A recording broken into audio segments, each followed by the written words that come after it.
All right, shoot, Dolan.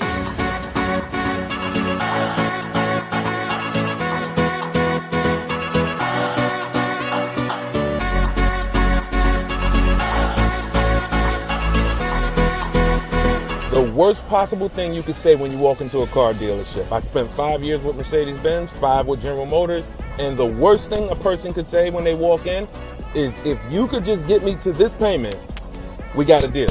So your loan's probably still like 19, which means you got to pay to get out. You're upside down. It's called negative equity.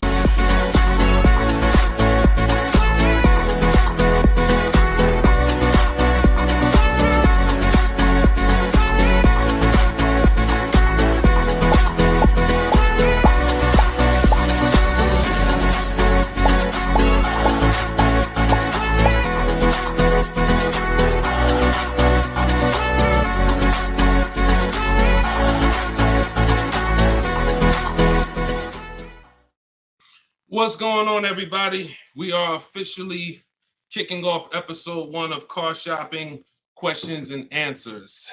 I am your host, Deshone the Auto Advisor. We're going to do this show for about an hour.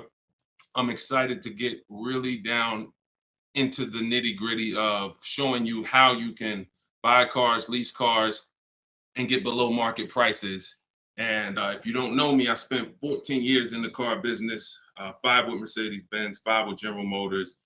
And now what we do is we devote our time and our energy into teaching you how to car shop with strategy, how to understand the things that you haven't been taught to understand. So we do rapid fire Q&A. And no matter where you're at, I want you to start typing your questions. We're live on 4 platforms right now. And this whole broadcast is going to be sponsored by my new book. It's a digital book. It's called Cars from Home: 7 Steps to Saving Time, Money, and Avoiding Dealerships. There's a link in every single post, so you can get your copy at 75% off for the next 30 minutes. But while we're here, let's go deep. And everything I'm going to be teaching you is going to be out of my book. And all of your questions are going to be answered in one of our 7 steps. So start typing your questions. I got my man Dolan in the background. I see a lot of people on TikTok, but I don't see the questions coming in on TikTok yet. And TikTok, y'all usually are the ones that send the questions the fastest. So let's get these questions up. And so Dolan can start loading them onto the show and we can get down to business. So Dolan, kick us off when you're ready. 75%. Yes, 75% off is today, SS. That's from YouTube. Yes, you can get it for the next 30 minutes. It's normally $97. But it'll be in your inbox in about 5 minutes at 75% off. So let's go, Dolan. When you're ready, if we've got the first question, let's kick it off. Okay, this one's from YouTube. Hello. Thank you for all your advice. We're looking at the car on Copart, and it was a salvage title. What is your experience with these types of auctions? So I don't get into teaching about salvage titles. I'm going to tell you why. I consider that to be like foreclosures. I'm not telling you that there's anything wrong with these cars. What I am saying is they're like foreclosures in real estate, which means you should be learning from someone who actually lives that life every day, because there are many risks. When a normal person starts entering into a high risk market, the rewards could be high, but also the risks are high. So I would tell you to find someone who's buying salvage titles, buying at auction, and learn from that person. Okay, go ahead, Dolan, shoot the next one up. Okay, this one's from Instagram. I got a lease with Nissan, not looking to go back to Nissan. Should I buy it out and then trade the vehicle in for what I want? This is a great question. First of all, can everybody hit the share button? And if you're on TikTok, can y'all just start tapping the screen and light this up? Because we want to set people free, and it takes all of us to do this. It takes the people who are committed to this mission. You want to save money. You also want your friends to save money. Tag somebody. They'll thank you. So this is a great question. The only time it makes sense financially to buy a lease is when you're keeping it another 8 years. I'm going to tell you why.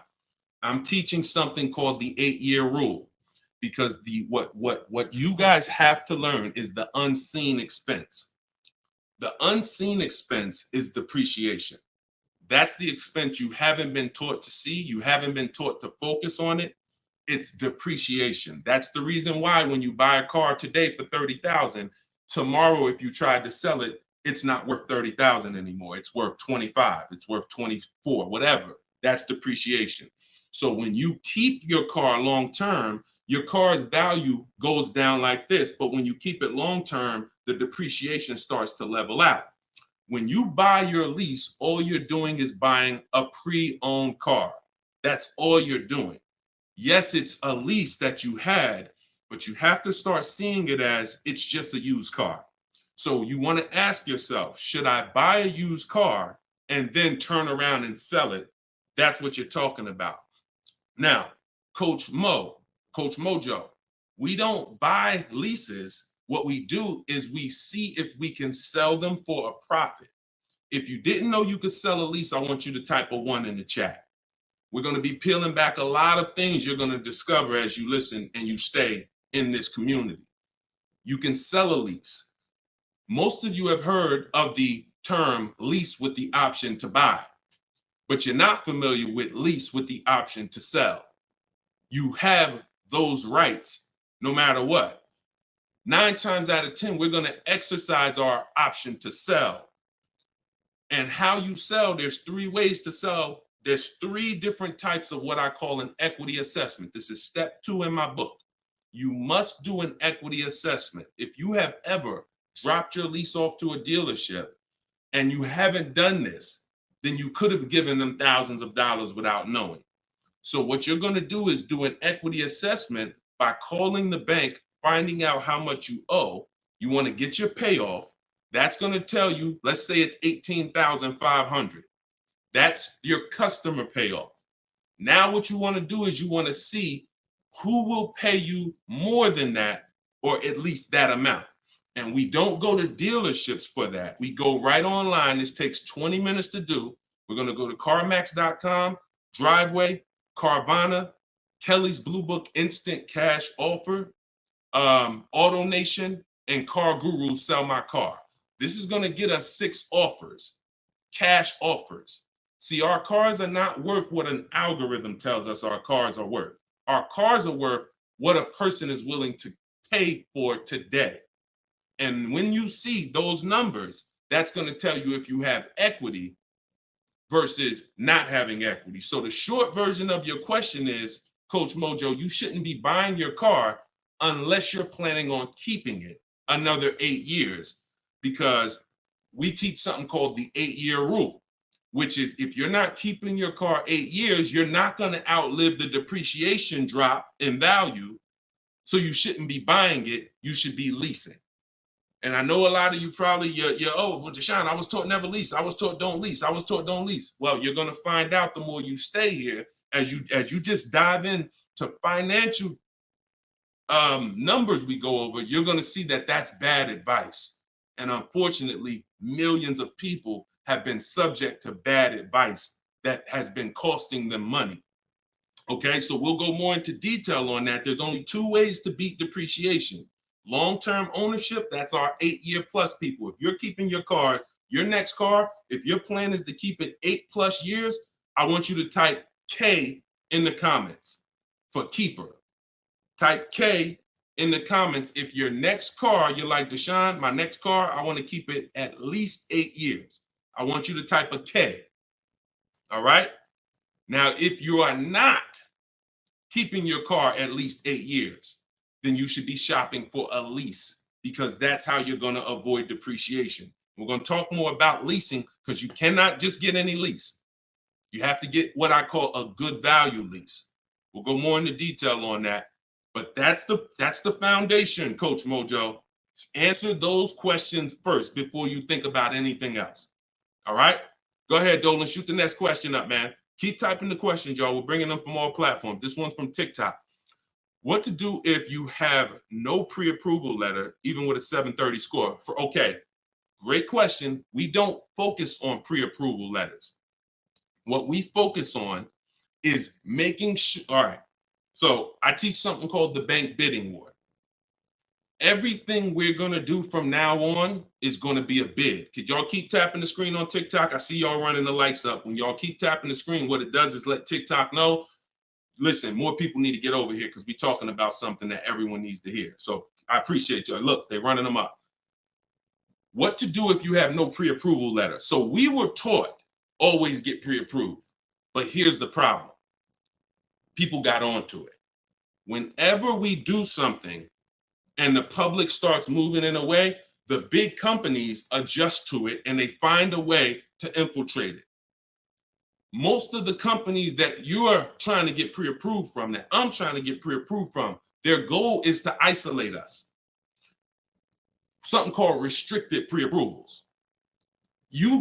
I'm gonna tell you what a restricted pre-approval is and why we stay away from them. A restricted pre-approval limits where you can shop. We'll approve you, but only to shop with Carvana. We'll approve you, but only to shop with our dealer network. We'll approve you, but only to shop with a drive time dealer.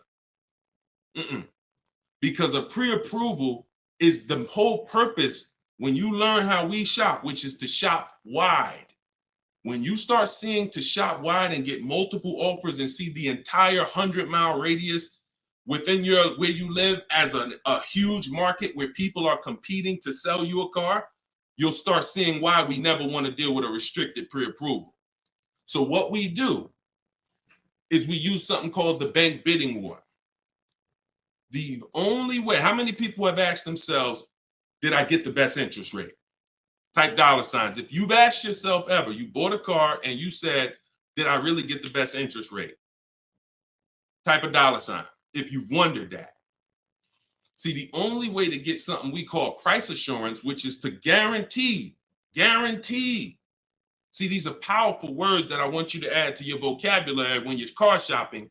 We need to guarantee that we got the best interest rate. How do we do that? Getting bids. Experian wrote an article. They allow you to have multiple lenders pull your credit with a hard pull and compete and give you rates within a 14 to 45 day period. Now, don't ask me why they say 14 to 45 days. That's the window. I'm going to teach you how to do it in a way where it'll only take you 2 days and you're going to let tons of people run your credit and you're going to guarantee you got the best rate, and it's going to weigh on your score like one hard inquiry. So if one hard inquiry would have dropped your score 9 points, natural. We buy a car, a hard inquiry is going to drop our score. That's natural. But we're going to get 20 hard inquiries and it's going to drop our score the exact same way. This is how it works. You do not let anyone run your credit under any circumstances until after you find your car. In my book, I have something called the Perfect Budget Calculator. I created this tool. What it does is it's going to tell you, it's going to give you multiple goals. It's going to tell you exactly what car you can afford. It's going to tell you how to be under your max monthly payment. And you put everything you want to put in, what your max monthly payment is, we use the standard interest rate. So whatever the interest rate is at this time, we use that. Budget. The only purpose for a pre-approval is to budget. Think about some of you who are homeowners. The only purpose in getting pre-approved was to budget so that you can go buy your house, right? You with me? That's the only purpose. If we don't get pre-approved, we don't know how much we could afford. So when we do, what we do is we take the average interest rate, and that's what we're going to use to estimate our payments. This is in my book. See, I created technology. So some of you are saying, Deshone, is this just a book? No, it's not just a book. I have links in there. I have links to videos in there. I have platforms that I've created and calculators and tools that I created that I wish I could refer to you. No, but they're only in my book. So you can get the book. I'm going to teach you how to do things the manual way. Some things you could say, Deshone, I could do that manually. But if I'm telling you about a tool I created to use so that it can budget for you, then the only way to get it is to actually get my book. You can get it for 75% off in my TikTok bio. You can get it in my Instagram bio. You can go to deshonesbook.com, or you can scan the QR code and get your copy for 75% off for 30 minutes. But when you budget, you know exactly how much you can spend on a car, and you go find your car under that budget. The Perfect Budget Calculator is going to give you multiple goals. See, here's the problem. When you go out shopping for a car, you notice how you have a budget in mind and you typically tend to go over it. You say, I don't want to spend any more than $500, or I don't want to spend any more than $30,000, but you usually end up going over it. because you don't factor in tax, you don't factor in how long the loan, you don't factor these things in. Okay, well, how much? They said I'm pre-approved for $30,000, but what does that equate to in a monthly payment? It's broken. It's a broken system. When we go out, we find the car we're looking for. That's when we are going to now let people run our credit. Never before that. We go out, you find your best deal on a car. That's when you come home and you let multiple people run your credit and fight it out to give you an interest, to give you a loan. See, because if you open up, if you let people run your credit before this, now they're going to give you a time limit. So even this is all answering this young lady's question about pre-approvals. The reason why they're garbage is because if it's a hard pull, they're garbage, because now they started that window that I told you about. You got 14 to 45 days and it starts to count down. Now you're trying to rush and find a car. Some of us, it might take us 3 months to find the best deal on our car. If you got a pre-approval and the time is expiring, you're shopping with your back against the wall. Second reason it's garbage is because once they give you a pre-approval, you are now tied to them and you don't have the opportunity to bid, and it's just garbage. So do what I'm telling you to do.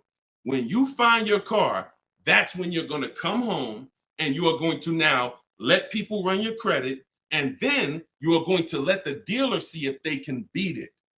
See, this is a must. I know you may have been taught, oh, I don't let that dealer run my credit. No, make them compete. The bad part is when a dealer is trying to give you an interest rate when you have no offer. That's bad. But when you have an offer, that's when he's trying to beat it. And that's a very different thing. You tell him, hey, I got 7.2 from whatever bank. That's the best offer I got. Okay. Now that dealer goes to work with their 7 to 12 bank. Hey, listen, can we beat this? And when he calls you, he's going to tell you one or two things. Hey, good news. I was able to beat that interest rate. In which case, you what? Guarantee you got the lowest interest rate. Or he's going to say, listen, I tried my best. I talked to every bank I got. Nobody could beat that rate. In which case, what? You still what? Guarantee you got the best interest rate. So the only way we're going to be able to do that is with bids. We're going to stop negotiating. We're going to start making people bid. That's what we're all about here. Go ahead, Dolan. Shoot the next one up.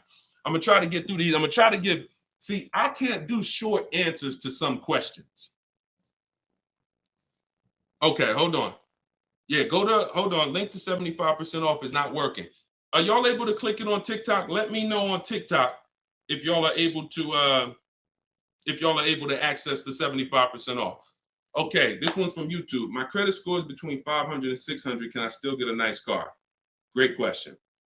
You should be focused on getting a great car, and you should be, all right. My credit score is between 500 and 600. Can I still get a nice car? Under no circumstances do you ever want to compromise on the car. Follow me. You are going to focus on getting a great car, knowing I'm probably going to pay more in interest.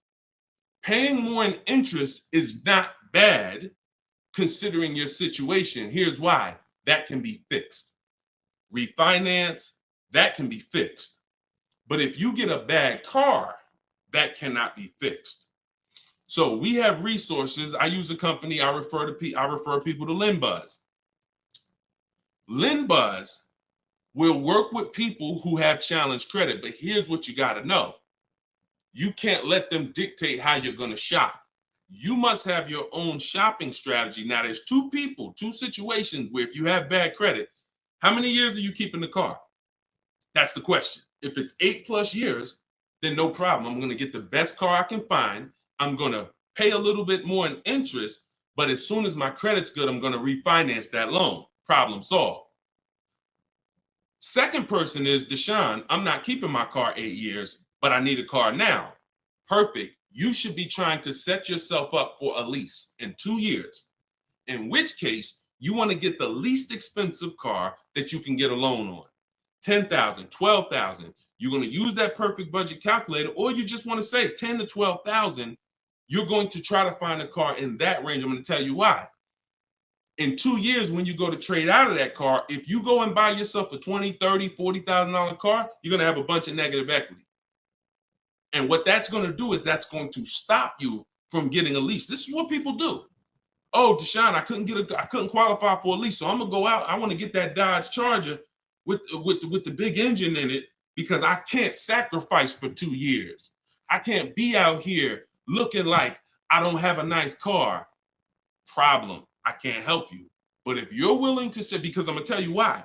I'm gonna tell you why. When you get that Dodge Charger, you usually older one paying a high payment, high interest. So in 2 years, when you think you're gonna trade out of it and go lease, you're gonna have a hard time because the negative equity is gonna be so severe. And when you have that $600, $700, $800, $900 car payment, chances are you might miss one of them. This is a disaster because we can't sacrifice. So what I'm telling you to do is say, all right, if Deshone's telling me that the best move financially is for me to be leasing because I'm not keeping my cars 8 years, I need to be getting great leases, but I can't qualify, then my mission is to qualify. That's my mission. So when I look at what that take, what did that take? That means I'm going to get a car now, and that's going to be my sacrifice car. That's going to be my car that I drive for 2 years, build my credit. It's not going to be my perfect car. My perfect car is going to be when I drive a brand new lease off the lot 2 years from now. This is my setup car. So I'm going to make sure I get a low price car where I won't miss a payment. I'm going to build that payment history. I'm going to have minimal negative equity. And then in 2 years, I'm going to make a power move. That's the short term and the long term. That's why it's important to know, is this a long-term car or is this a short-term car? Very important to know. If it's long-term, I told you what to do. You buy a car, refinance later. Short-term, you should be setting yourself up for a lease in 2 years. Buy yourself an inexpensive car, low loan, small loan, and get ready to trade that in 2 years. But you must get a great car in either situation. You can't sacrifice the quality of the car or the whole plan goes to hell. Your car breaks down midway, plan is scrap the plan. So we never compromise. So check this out. I see as soon as you purchase the book, I give you a support email because I do not DM me about products. Everyone gets a support email because we want to handle those issues immediately. DMs I barely see. Thank God we got 2 million plus followers. I can barely see DM. That's why as soon as you get a book, I say screenshot this screen. If you don't get that book within 5 to 10 minutes, check your spam, check your junk. Then you go and you contact support and we'll make sure we email you that copy manually. Okay? Because that's what we do. Don't DM, use that support email so we can make sure we take care of you. All right, shoot the next one up, Dolan. Great question so far. What would dealers try to sell you a car that has issues? Don't sign up for these answers. That's why does the sun rise in the east and set in the west? Some questions are not worth trying to answer. Just plan accordingly and move accordingly, knowing these things are. If the people who are supposed to be taking care of you with cars are not educating you, are not moving with integrity, then you better be educated. Remember that. If the people who are supposed to be taking care of your money, when you come to buy a car, lease a car, that's a $10,000 to $100,000 transaction, some of you. If those people are not moving with integrity, and you cannot guarantee that, a smile doesn't guarantee that, talking nice doesn't guarantee that, you better be educated. And the people who are going to move like the way we're going to move, the way you're going to move if you're listening to this, the way you're going to move if you have my strategies in my book, the way you're going to move when you learn how to car shop online and make people bid, you're going to be educated where no one can take advantage of you. You're empowered. You're the one in control. You're the prize. You're the one people are competing with to earn their business. And that's what I want for you. All right, go ahead, Dolan, shoot the next one up. This one's from Facebook. I'm about to begin the process of buying a car from a dealership. They're offering me a lowered payment if I go with one of their lenders. Are there any ways to save on this deal? So have you gotten bids?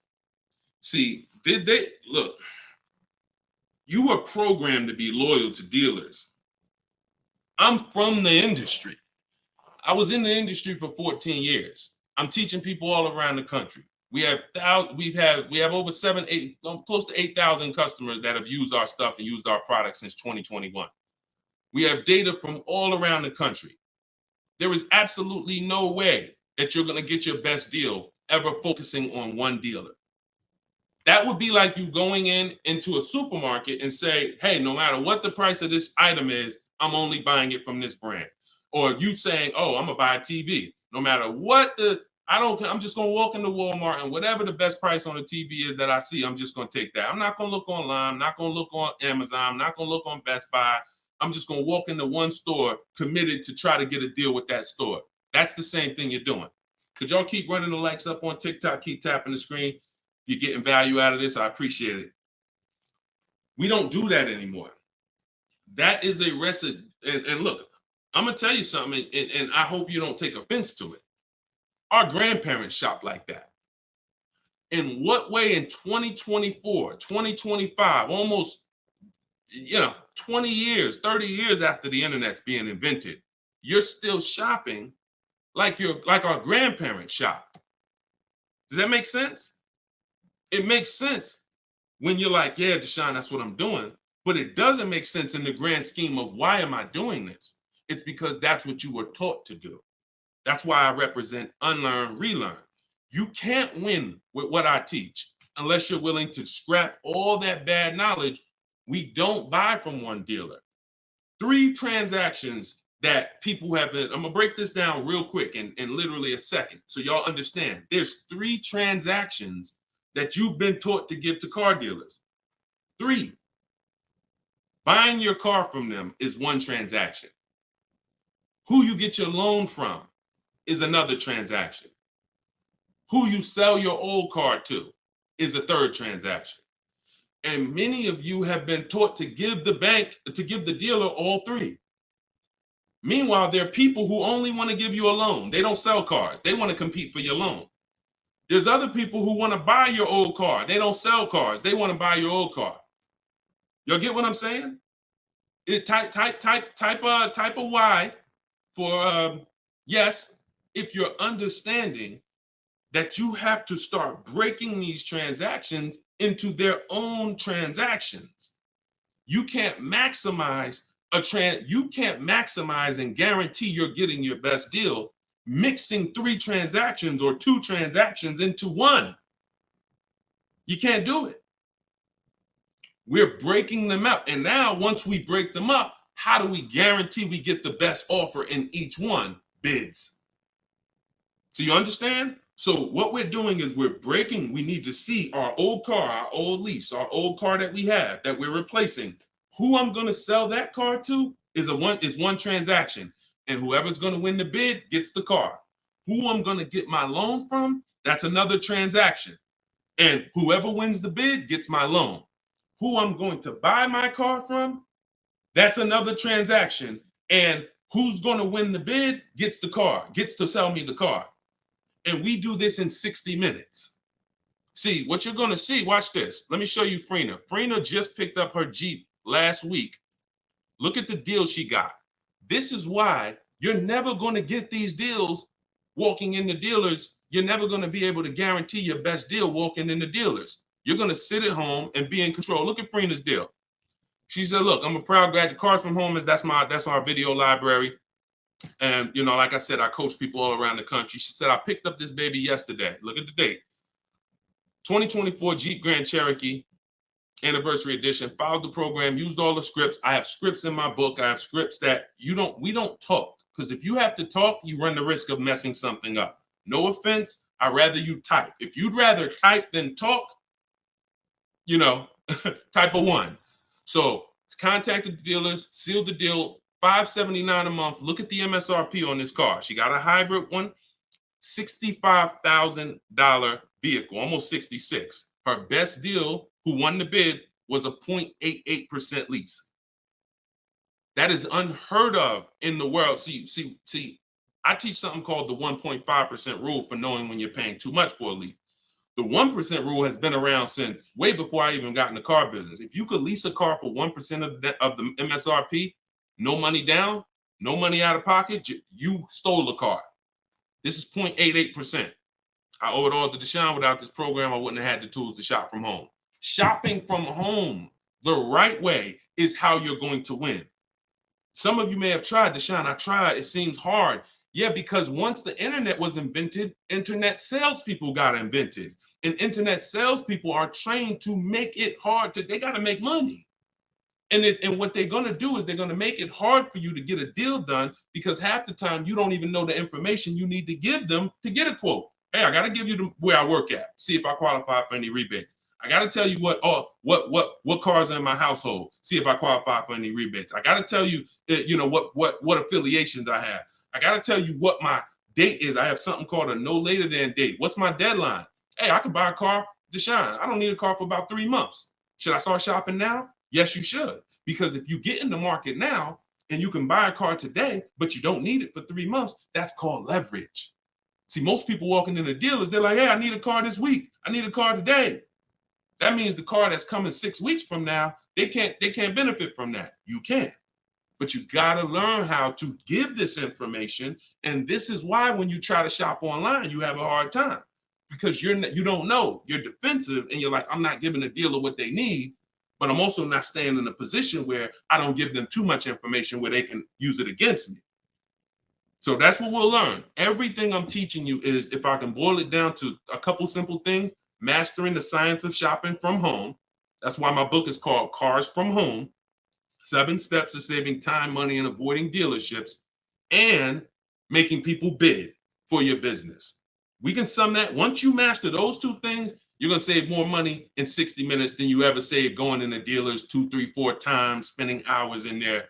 And you're going to have price assurance, which is guaranteeing that you couldn't have saved any more money. That's what Freenah has. That's what I want you to have. Go ahead, Dolan. Shoot the next one up, brother. Keep typing your questions, y'all. We're bringing them in from all platforms. Let me bring Freenah's pick down. All right, perfect. Shoot the next one up. All right, I'm trying to fly through these, y'all, but I can't give short answers. You get what I'm saying? I got to give you the full answer. Can you get a great deal on the lease vehicles on a Range Rover? Okay, great question. You can't control the lease program.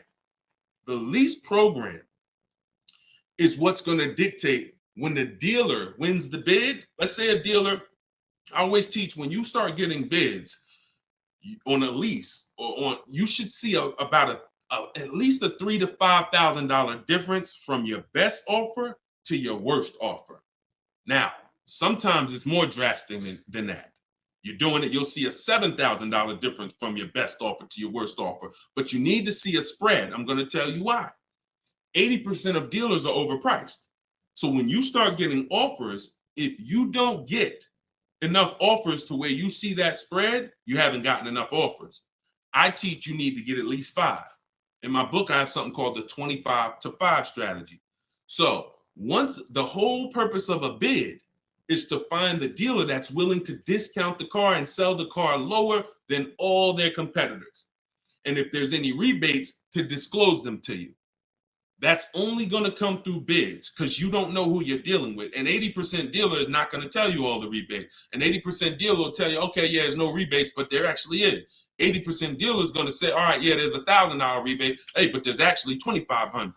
So you can't depend on an 80% dealer. You have to get multiple offers and reveal who the actual dealers are who is going to win the bid. Now, once that happens on a lease, the lease program is in the background. And if the lease program is trash, then you're going to be over 1.5%. And over 1.5% means the payment you're paying, when it's more than 1.5% of the MSRP, that means you're paying too much for a car you're giving back. See, I was concerned to start making lease videos because I knew when people started finding out how good leasing was, they were going to just go into dealers and say, hey, work me up a lease.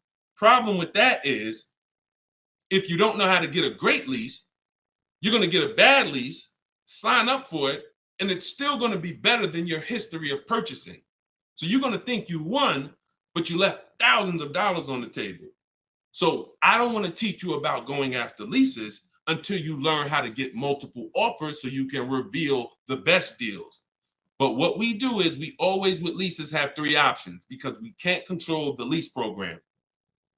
And if we can't control the lease program, we need to have a bet. Because look, y'all, There's tons of companies out there that are offering bad leases and people are signing up for them, especially some luxury brands. Every car has a different lease program. Luxury brands will say, hey, we're going to put a bad lease out there because we know we can ego sell people, which means, hey, come on, Mr. Jones. Come on. How long you been driving Range Rovers? Man, I've been driving them for 12 years. All right, well, come on. You really gonna leave Range Rover over a couple dollars? Yeah, but I mean, the lease seems kind of high. It seems like, I'd be better off buying the car. No. If you don't know that, they're going to ego sell you. So until people stop signing these bad leases, we are not going to get to the point where some of these banks say, all right, we got to stop with the bad lease deals. Now, conversely, opposite end, there's phenomenal lease deals out there. Like Yusuf Rena. I'll show you a couple more before we jump off the show. So it's harder to get a great lease deal because there's a lease program. It's easy to get a car if you're buying brand new through bids. Easy to save thousands of dollars. But we can't dictate the lease program. And we're not going to sign it. I will never say to you, sign a bad lease. Dealer will tell you, oh, look, I'm beating all my competition. Phil, man, look, I'm saving you like $6,000. Man, I wish I could lower the payment, but the lease program's not good. That's okay. That's why it only takes us 60 minutes to get these quotes. We don't want to spend hours to find out it's a bad lease program. We pick a car, we get our bids. Within 2 days, we're going to know if it's a bad lease program, in which case we move to our Plan B vehicle. Okay? So everything I'm teaching is out of my new book. It's called Cars from Home. It's a digital book. It's called Cars from Home, 7 Steps to Saving Time, Money, and Avoiding Dealerships. Your goal is to master the science of car shopping from home and to start making people bid for your business. All right, that's everything it's going to show you in 7 steps, and you can get it for 75% off in my TikTok bio, or you can get it in my Instagram bio, or you can get it in my you can go to deshonsbook.com or scan the QR code. Go ahead, Dolan, shoot the next one up. This one's from TikTok. How do I get out of negative equity? 3 options for negative equity. That's it. And after I tell you these 3 options, I need you to know the cause. The cause is super important because I can give you a Band-Aid, but if you don't know the cause, you're going to continue to be in trouble. 3 options. 2 lead to a new car. 1 doesn't. Negative equity is the bad credit to people with good credit, because if you have too much, it will stop you from getting your car. So your first option with negative equity is to pay it off. Here's what happens. You want to use that equity assessment process that I told you about a little while ago. You're going to call your bank, find out what you owe. After you find out what you owe, you're going to go to those websites I mentioned, CarMax, Driveway, Carvana, Kelly's Blue Book Instant Cash Offer, AutoNation, Car Guru, Sell My Car. That's going to give you 6 cash offers. These people are bidding on cars every day. They usually put their best offer out there. In 30 minutes, you'll have 6 offers. They pay more than dealers on average. In fact, 2 or 3 of those bids you're going to get are actually from dealers. So it's a nice mix of offers.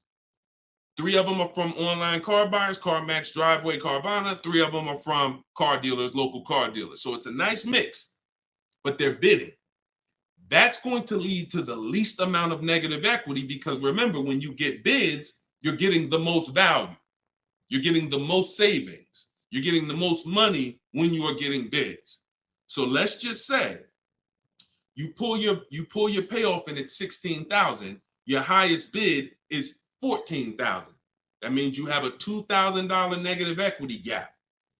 You are much better off coming up with the $2,000 and paying that car off and going into your next transaction clean. That is the best way to go.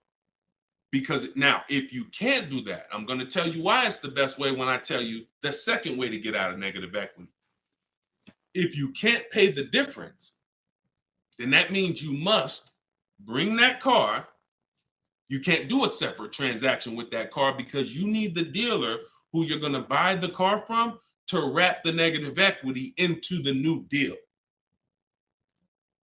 They are still going to win the bid.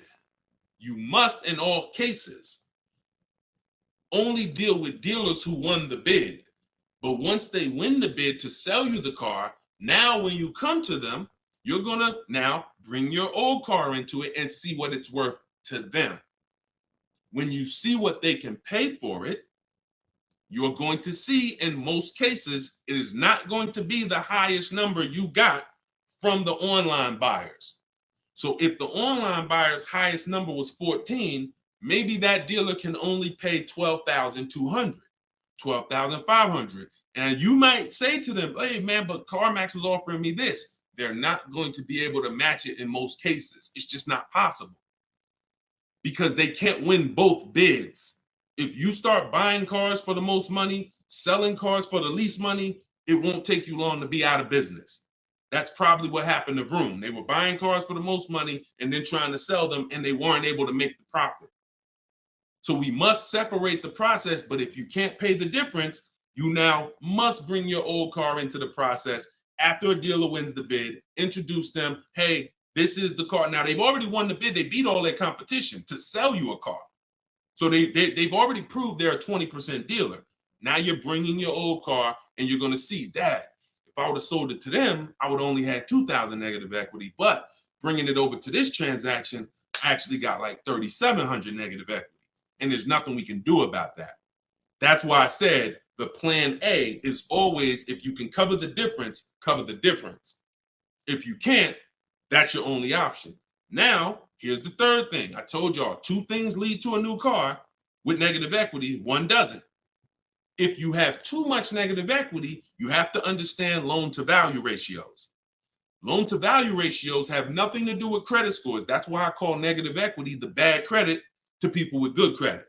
When you bring your negative equity over, the bank is only going to lend a certain percentage above the price of the car. So if the price of the car is 30,000 and you have good credit, the bank might only lend 36. They might only lend 20% more, 25% more than the price of the car. So if you're coming over and you're trying to do a no money down deal, which is what we do, we shop with no money down. If we can make no money down deals and we can get the car payment to where we want, if we can get the whole deal to where we want with no money, that's what we do.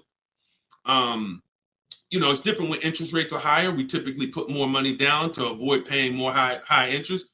But when it comes to us shopping, we always shop with no money down.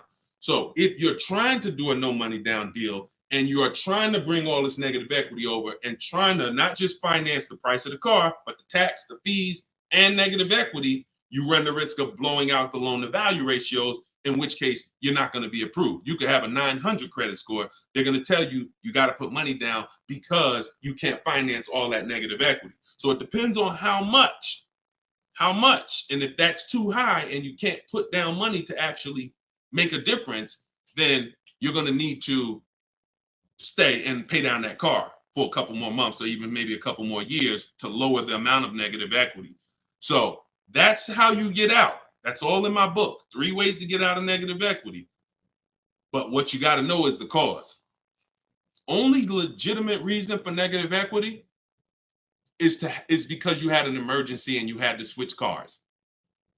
Now, if we go by things that can be prevented, like Deshone, I bought a car, it's breaking down. Well, that means you bought the wrong car. We can prevent that with knowledge. Now, if you say, Deshone, I just wanted a new car and I switched it, that's costing you.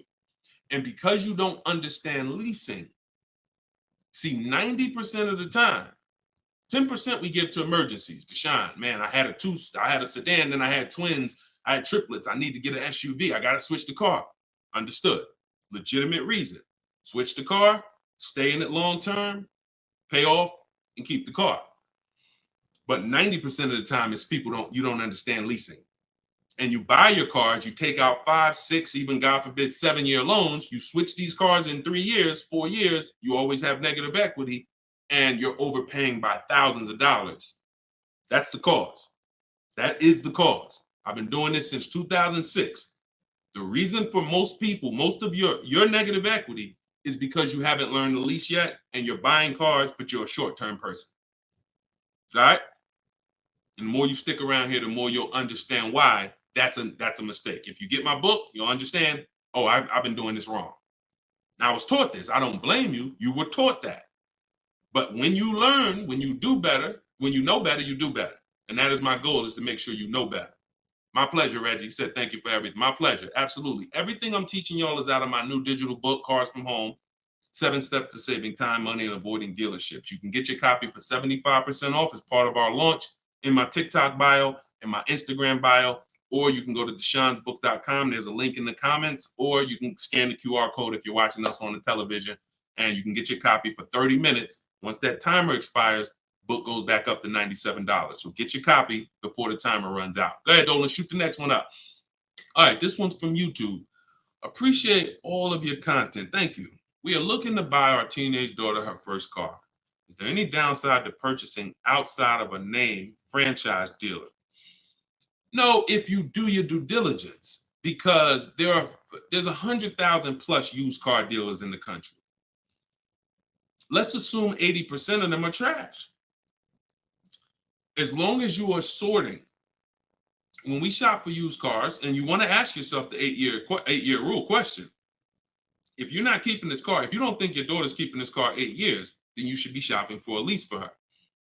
Now, if you say the only difference, there is one exception to the 8-year rule for those of you who are buying inexpensive used cars. $10,000 used cars, $7,000 used cars, that's different. That's different. I call these smart cars, not the little smart cars. It stands for saving money at the right time. So if you're buying these cars, my brother does this. He buys pre-owned cars. He gets them $10,000, $7,000, $5,000, and he drives them. He pays very little money. Sometimes he sells them and makes a little money. That's different. But the mainstream cars, if you're not keeping them 8 years, $15,000, $20,000 used cars that you're buying, you're going to see the 8-year rule is the gospel. You should be buying cars if you're keeping longer than 8 years. You should be shopping for aggressive leases if you're not keeping 8 years. So let's assume you're going to keep this car 8 years. When we are buying from used car dealers, y'all, we are absolutely shopping 100-mile radius, at least. That's usually where we start. And then we're going to search, and we're going to narrow down based on title history, based on service records, based on accident history. And then we need to verify that the price that they advertise online is legit, because there is something going on right now. It's been happening for a few years. They know you're looking for online prices. So what they do is they put a price online that they don't intend to honor. So the first thing, so we narrow it down based on those things. And when we get to this final step where we got our top 3, top 5 choices, we need to see who's going to do bogus fees, who's going to try to hit us with bogus fees, in which case we eliminate them. And then we narrow it down to the best one. And we need to pull the original. Listen, who's going to be buying a used car? I want you to type a U. If your next car you're keeping for more than 8 years is going to be a used car, type a U in the comment section. Or if you've purchased a used car in the past, type a U in the comment. Type a U in the comment. Okay, Snowman, I see you. Felicia, I see you. Miss Bambi, I see you. Reginald, I see you. Okay, so we got a lot of people. Okay, all right, we got a lot of people who are going to be buying a used car or have bought a used car in the past. What I just told y'all is how we're going to talk about how we're going to get a quality used car. Plus, I do something, step 4 in my process is we have to do a longevity check. Some of these cars have data that shows they don't last more than 80,000 miles before the transmission goes out. If you don't know that, then there's nothing you can do but be surprised when the transmission goes out at 78,000 miles. So we always want to do a longevity check on Google. We search these things. But the other way, what I just told y'all is how we make sure we're getting a quality car. Accident, title history, service records, accident history. But when it comes to now the value, Deshone, how do I make sure I'm actually getting a great price? How do I make sure that the car I'm buying is the best price in the market? We need to know the original price of the car. We need to know what the car was brand new. Because what you've been taught is to focus on what the website tells you. Is this a good deal? Great deal, below market. Because websites, their job is to be accountable to the people paying them. And if they were telling you that this car that you're looking at for $30,000 was originally $38,000, and it's actually only being discounted $8,000 from when it was brand new. If they were telling you that, then no one would be buying those cars, in which case no one would be paying them to list their cars on those websites. So they're not accountable to you or me. They're accountable to who pays them. So we find out through the window sticker what the original price was. Carfax has agreements with some brands where they will actually give you the original window sticker, but we must get the original window sticker. And when we get the original window sticker, that's going to tell us the discount with something I call the true value percentage. We created this. The true value percentage is the discount from the price when it was new. And that's all that matters when you end up choosing a car. Give you an example as we wrap this question up. If you're looking at three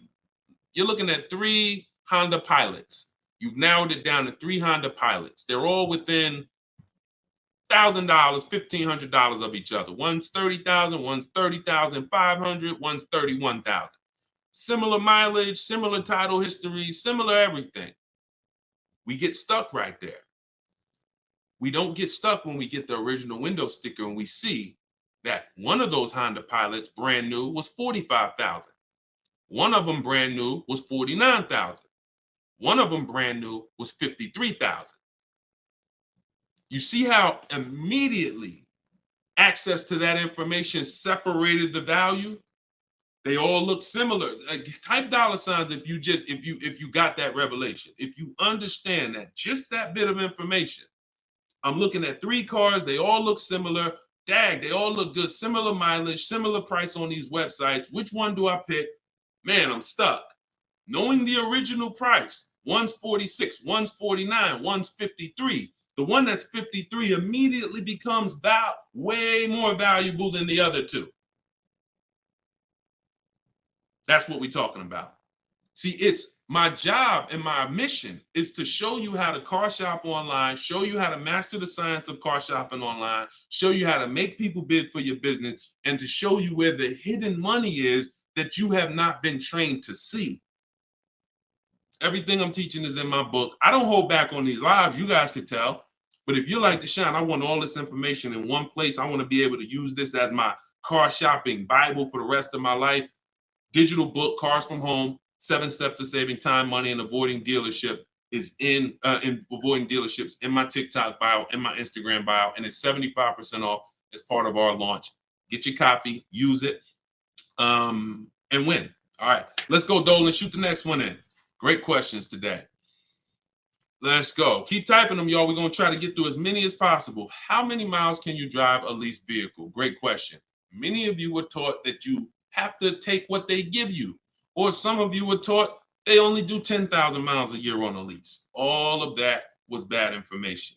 You pick the mileage on your lease, and there are leases that go up to 30,000 miles. Now, some of you might say, well, who drives 30,000 miles a year? Who drives 25,000 miles a year? If you drive 25 or 30,000 miles a year, type HM in the comments for high mileage. So when you think about that depreciation curve that I told you about, your car's value normally, if you're a normal driver, your car's value goes down like this. If you're a high mileage driver, your car's value goes down like this. And so the mission is always to avoid the unseen. This is the unseen expense. I want you to always keep this in mind, because as long as you keep this in mind, buying versus leasing is going to be paramount to you, because you want to avoid this. If you're buying cars 2, 3, 4, 5 years, switching them out, you're switching them out when they're losing the most value. But long term, the value cools off, the depreciation levels out. You don't lose as much value over the years. Some of you have cars that's been outside for 8, 9, 10 years. That car is going to be worth about the same amount it's worth today, a year from now. You've won. That's the goal, to get to that level. If you're buying, if you're like Deshone, I'm not keeping a car 8, 9, 10 years. I'm not going to ever reach that level. Then you should be shopping for leases to avoid the depreciation hit. So when it comes back to 83rd Degree's question, you can tailor a lease up to 30,000 miles a year if you want. And here's where I learned this. I was a manager at Hyundai for 6 weeks. Guy came in. He was returning his lease on a Hyundai Sonata. I was doing the lease return for him. And I said, hey, you leased this?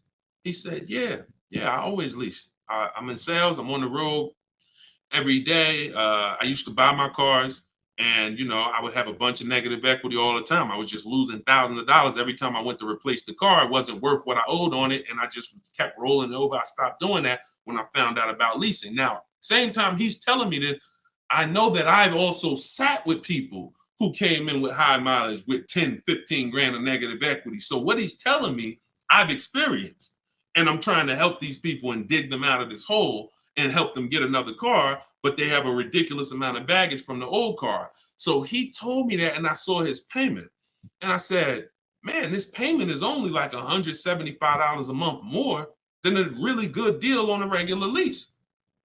And so from then I understood. I'm going to teach people that you need to understand, if you get a great lease deal and then you bump the mileage up from 12,000 to 22,000 or whatever you need, you're going to pay thousands less than if you bought the car and just took that depreciation hit. You bring that car back with 75,000 miles in 3 years, the car is worthless, but you still owe $17,000 on it. That's the difference. So leasing mileage, you pick it, and you can customize it up to any amount. But we always shop for 12,000 miles a year. Always. We don't shop for high mileage leases. When we get our quotes, if you're using what's in my book, the 25 to 5 strategy, we get our quotes with 12,000 miles a year. And once somebody wins the bid, then we convert the bid. We tell the winning dealer, hey, could you show me what the payment's going to be with 18,000 miles a year? And then we customize the lease. If we're going to do any down payment, we always customize after we've identified the winning dealer. Great question. Great question. Go ahead, Dolan. Shoot the next one out. Great questions today. All right, keep typing them, y'all. What advice would you give a first-time buyer who doesn't want a car note? Then go save up your cash and go get the best car you could afford. But why is it we always, Whitney, just send an email to support. If you're having trouble getting your book, just send an email to support. We'll send you a copy manually. Oftentimes it's a little one letter is different in the email. So that's why as soon as you purchase, I always give you that support email so that we can make sure you get your book. Okay? But what advice would you give to a first-time buyer who doesn't want a car note? Save up your money, get the best car you can afford. But here's what I want to ask you. Why is it that the only time we want to avoid a monthly payment is with a car? We don't say to the electric company, I don't want a monthly payment. We don't say to the water company, most of us who are buying a house, we have a mortgage. Most of us who are renting, we pay rent every month. Why is it that the only thing that we say we don't want a monthly payment on is a car? Why? Now, I'm not telling you paying cash for cars is bad, but I'm telling you that if you're dealing with a mindset that is, I'm going to pay cash and save up and get a car that is less than a quality car because I don't want a monthly payment. So I'm going to get a car, save up, scrape together some cash and get a car that is less than I could actually get if I used a little leverage, little loan. See, there's something called over leveraging. I'm going to take a 7-8 year loan to afford a car. That's called over leverage. That means you're trying to get a car that you truly can't afford, but you're going to use the bank's money to actually do it. That's over leverage. That's like going in and saying, hey, I'm going to get a 50-year mortgage because I don't want to buy a $300,000 house, $400,000 house. I want to buy a $600,000 house. So I'm going to get a 50-year mortgage so that I could afford the monthly payment. When you do this, there's, again, cash buyers. Nothing wrong with that. But I'm concerned with the mindset, the reasons why. Because the reasons why it makes sense to pay cash is to avoid the interest if interest rates are high. 7, 8, 9%, you want to pay cash? Great. But there are people who come into the dealer. I was blessed to work in some very affluent towns white collar and blue collar towns. So I had people making 30, 40,000 a year. I had people making 30, 40,000 a month.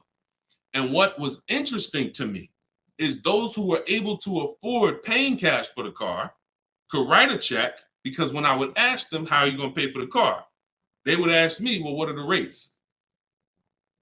If I had a 0% interest rate or 1% or 2%, if their money was making money for them, they wouldn't put it into the car because they see the car as a depreciating asset. What does that truly mean?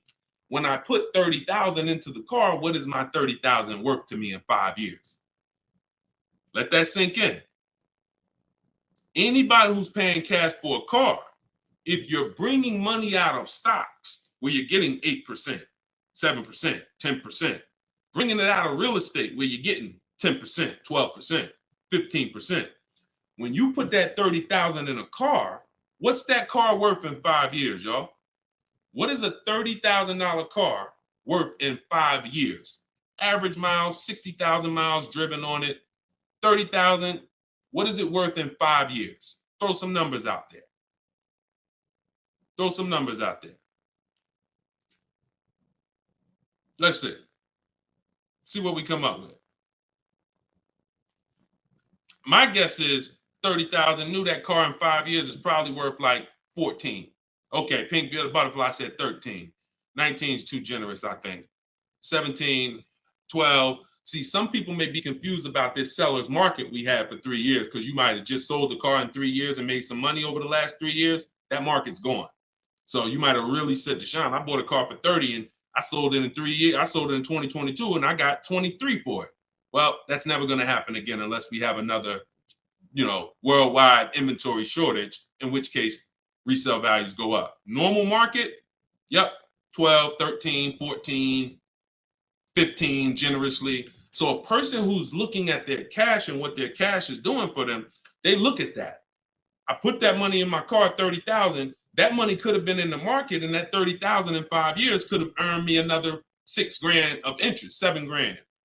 In which case I'm up. But at that 30,000 in the car is worth now 15 or 14. So these are the things. I don't teach one size fits all. I teach custom. I teach it depends on what you're doing with your money. If your money's invested and interest rates are low, then leverage a little bit. If your money's not invested and you're like, Deshone, I got my money in the mattress, I got my money in the bank, I'm not really doing anything with it. All right, pay cash, keep things low. Keep things low. If interest rates are high, pay all the cash, higher down payments, get the loans out of here faster. That's why I see one size fits all car buying advice I hate. That's what has failed you. This one size fits all formula. Everyone should do this. Everyone should pay cash. Everyone should get a used car.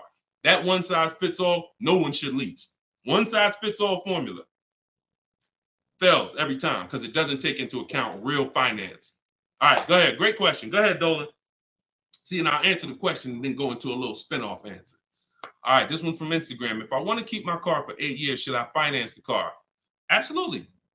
The goal is to get the best car and the best value. So if you can't pay cash and you say, I want to get a better car, what I teach is when you start budgeting, you are going to now see, can I get a new car or is my budget for a used car? The goal is to get everything you need.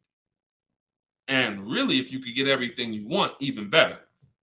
What's the difference, Deshone? Well, needs is I gotta have 3 rows because I got 4 kids. Needs is I need a car that has enough power to get me on the highway because I'm on the highway a lot and I can't have an underpowered car. That's a need. A want is I want the leather, I want the big sunroof. So you must get all your needs at all times. You cannot sacrifice needs. I want y'all to put these 2 things into very important buckets, needs and wants. Needs and wants is the goal.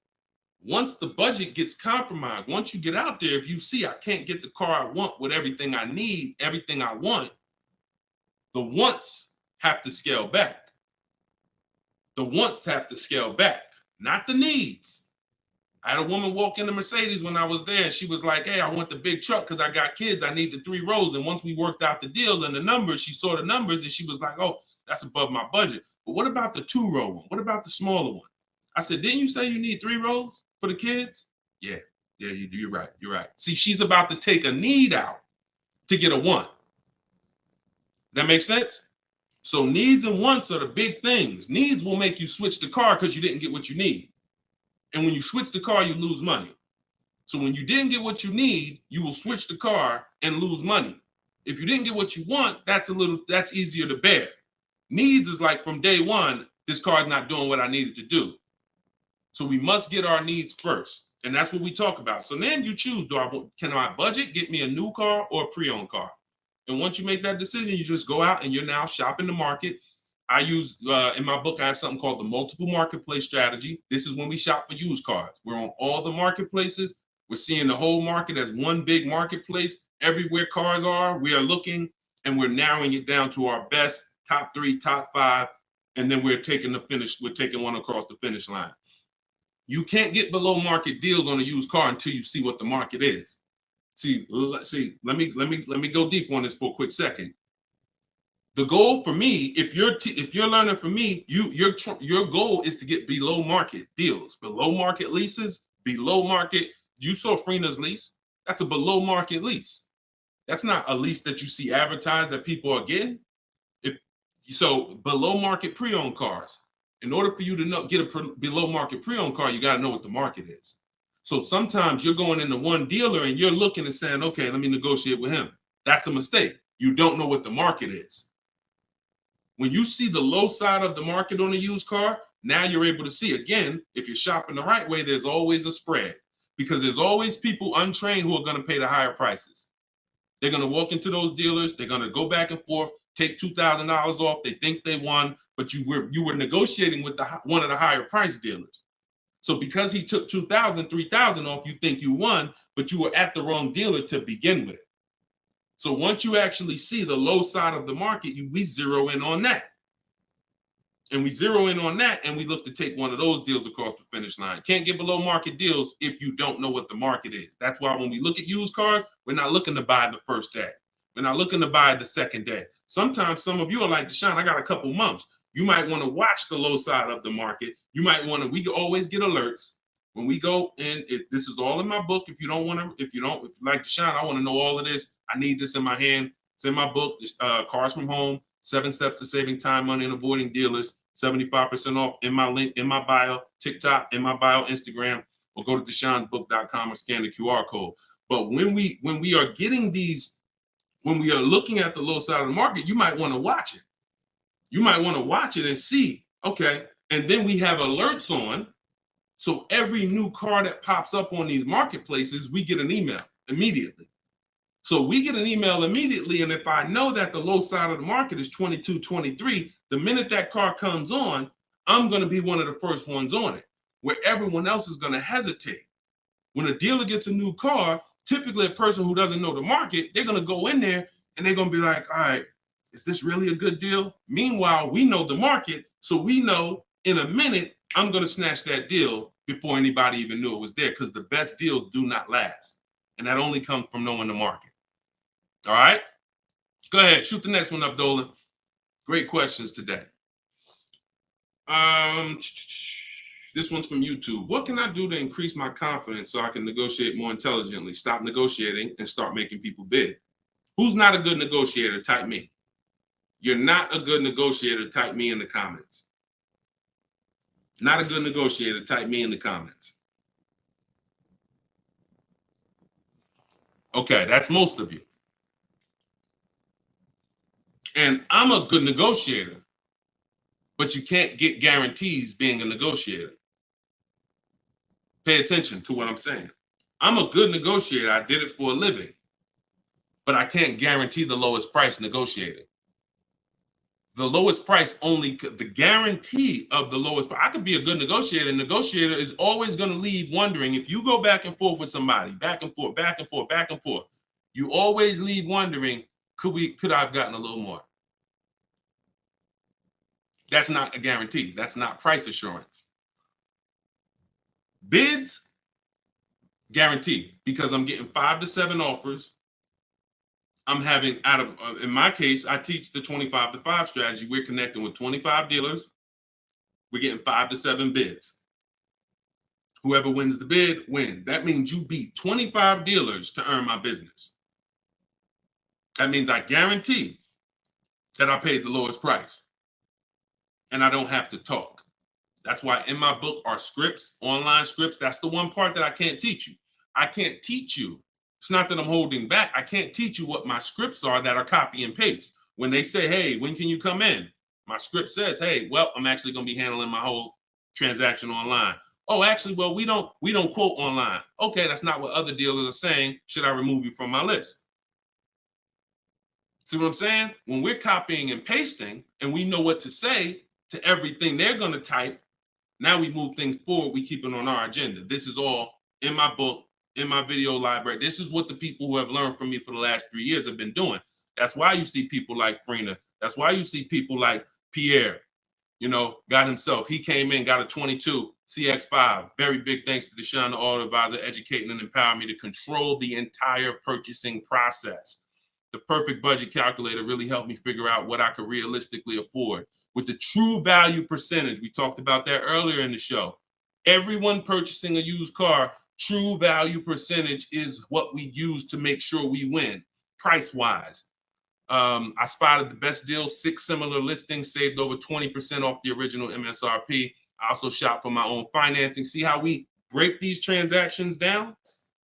You see how he's breaking the transactions down? That's how we get bids in each category. Also, I shop for my own financing, got the dealer bank to match it. See? So we're not doing the shop for my own. Oh, I'm not going to let that dealer run my credit. He knows the bank bidding war. The bank bidding war is all these people are going to bid. So I guarantee I got the best price on my used car I bought. I guarantee I got the best loan because the dealer couldn't beat it, but they were able to match it, which means it saved me the time. I didn't have to go through that. And the dealer, see, we guarantee. That's what I want for y'all. And the icing on the cake, learning about bogus fees and walking away from dealers not willing to remove them. Now, the walking away, he's talking about not physically. He's talking about next, not physically, because we're home. We're not going into dealers walking away. Some of you say, Deshone, if I don't get a good deal, I just walk away. That means somebody wasted your time. And when you walk away, you still need a car. So you're not hurting the dealer when you walk away. Someone's going to buy that car, even if it's overpriced, and they're going to look at you and say, well, you still need a car, so it's really your loss. When you learn to do this while you're in your living room, you'll understand I don't need to walk away ever because I'm in control. No one's going to waste my time. And this only comes from mastering the science of shopping from home. That's why my new digital book is called Cars from Home, 7 Steps to Saving Time, Money, and Avoiding Dealerships. Go get your copy for 75% off. Use it. Everything is in there, from high mileage driving strategies to leasing to giving you a video to help you understand leasing. Some of you are like, Deshone, I was taught all my life never to lease. If that's you, type me.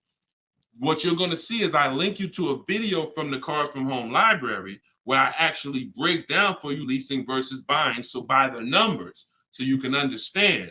Some of you, that's what it's going to take. You've been programmed so bad about leasing, you need to see it by the numbers to understand that this is costing me money, not understanding this. So that's in there. Purchasing, high mileage driving strategies, links for people with bad credit, and how you're going to get your cars even with bad credit. It's all in there. Get your copy for 75% off for the next 30 minutes. Once the timer expires, it goes back to $97. And win. Use it and win. Listen, we're an hour and 15 minutes in. We want to keep these broadcasts, these episodes. It's episode 1. If you are subscribed to my email list, you'll know when we're live. You'll know when we'll be doing these shows, and you can hop on with us. We want to do because you see all the questions. The only way I could get through all the questions is by giving y'all little short, little one-word answers. What is that going to really do for you? So yeah, we might only get through 15, 18 questions because I'm giving you the thorough answer. And when you see that a car is the second most expensive purchase behind a house, you'll appreciate the thorough answer. No one's going to buy a house and ask about financial literacy and expect a one-word answer. So we shouldn't do it with cars. When cars, we're going to buy more cars than houses. So get your book, y'all. We will be back. We'll be back for another episode very soon. If you're on my email list, you'll know. And I appreciate everybody for tapping in. This is episode 1. We got a lot more coming, and we're going to keep dropping these jewels. Keep unlearning, keep relearning. For the people that got the book, thank you. And for the people who continue to help share this message, appreciate you. We'll see you on the next one.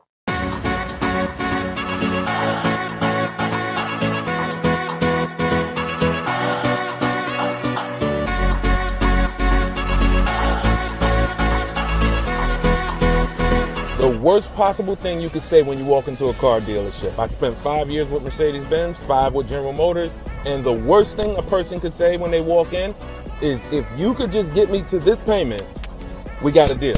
So your loan's probably still like 19, which means you got to pay to get out. You're upside down. It's called negative equity.